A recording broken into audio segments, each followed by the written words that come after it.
చాలా రోజుల నుంచి కొనాలనుకుంటున్న ఒక వస్తువు కోసం ఈ రోజు 130 కిలోమీటర్లు ట్రావెల్ చేయాల్సి వచ్చింది. ఆ వస్తువు ఏంటో చెప్పేస్తా, వీడియో పూర్తిగా చూసేయండి. హాయ్ ఫ్రెండ్స్, అందరికీ నమస్తే. నేను మీ వరప్రసాద్. నాకు చాలా మంది అన్న నువ్వు ఏ ఫోన్ తో రీల్స్ చేస్తుంటావని అడిగారు. నేను ఇప్పటి వరకు తీసిన రీల్స్ అన్ని కూడా మాక్సిమం నా ఆండ్రాయిడ్ మొబైల్ తోనే తీసి, అందుకనే నా వీడియోస్ అన్ని కూడా మీకు కొంచెం తక్కువ క్వాలిటీతోనే కనిపిస్తాయి. నేను ఈ రీల్స్ చేయడం మొదలుపెట్టి ఇంకా 1 ఇయర్ కూడా పూర్తి అవ్వలేదు. ఈ కొంతకాలం జర్నీలో నాకు అర్థమైంది ఏంటంటే, మన దగ్గర క్వాలిటీ లేకపోయినా సరే కంటెంట్ ఉంటే మీరు తప్పకుండా సపోర్ట్ చేస్తారనిపించింది. కానీ మీ అందరి ప్రేమను చూసాక మన కంటెంట్ ని ఇంకొంచెం మంచి క్వాలిటీతో మీకు చూపించాలనిపించిందండి. అర్థం కాలేదా?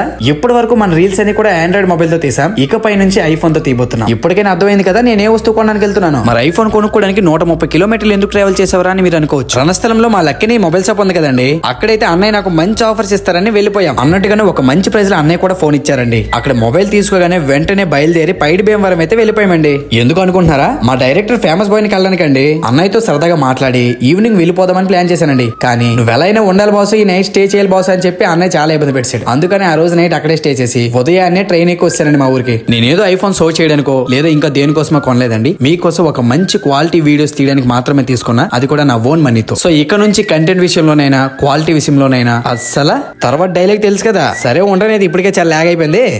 ఎల్లు బాయ్ బాయ్.